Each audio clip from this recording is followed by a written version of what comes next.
Tehran में इतवार की रात और आज सुबह नए इसराइली हमले किए गए हैं। ईरान की करमानशाह एयरपोर्ट पर मिसाइल हमला हुआ, जिसके बाद आग के बुलंदशोले और धुआं उठता हुआ देखा गया। इसराइल और अमेरिका के सुरंदाज में हुए हमलों में 2 शहरियों के हलाक होने की इत्तला है।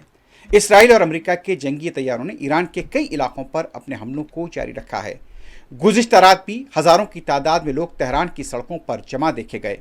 अवाम घरों से निकलकर अल्लाहू अकबर के नारे लगाते हुए नजर आए। अमेरिका और इसराइल के हमलों में तेहरान में हॉस्पिटल को निशाना बनाया गया। ज़राए के मुताबिक शुमाली तेहरान में वाक़े गांधी हॉस्पिटल पर मिसाइलों से हमला किया गया। ज़राए के मुताबिक हमलों से तेहरान में हॉस्पिटल और रिहायशी इमारतों को बुरी तरह नुकसान हुआ है।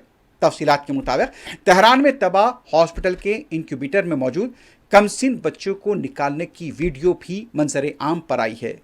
जब से इसराइल और अमेरिका की तरफ से ईरान पर हमले किए जा रहे हैं, ईरान के अवाम सड़कों पर मौजूद हैं, लेकिन कहीं से भी इत्तला नहीं मिल रही है कि ईरान के अवाम हुकूमत से नाराज़ हैं, बल्कि ईरान के अवाम सड़कों पर निकलकर अल्लाह अकबर के नारे लगाते हुए देखे गए हैं। गुज़िश्ता रात और आज फिर सुबह के औकात से इत्तला मिल रही है कि इसराइल और अमेरिका के तैयारों की तरफ से हमले किए गए हैं, और ऐसे कई हमले यहाँ पर देखे गए हैं जहाँ पर कई ऐसे इलाके हैं जहाँ पर तबाही हुई है। अभी तक यहाँ से हलाकतों की तादाद को लेकर कोई वाज़ेह इत्तला सामने नहीं आई है।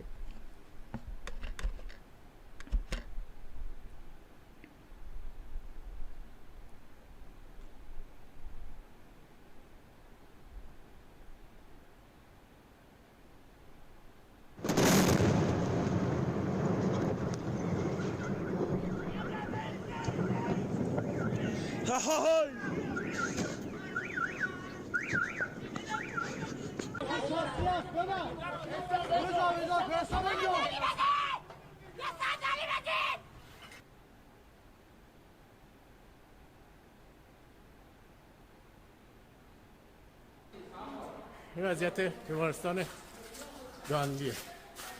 این وضعیت بیمارستان صاف زده بیمارستانو.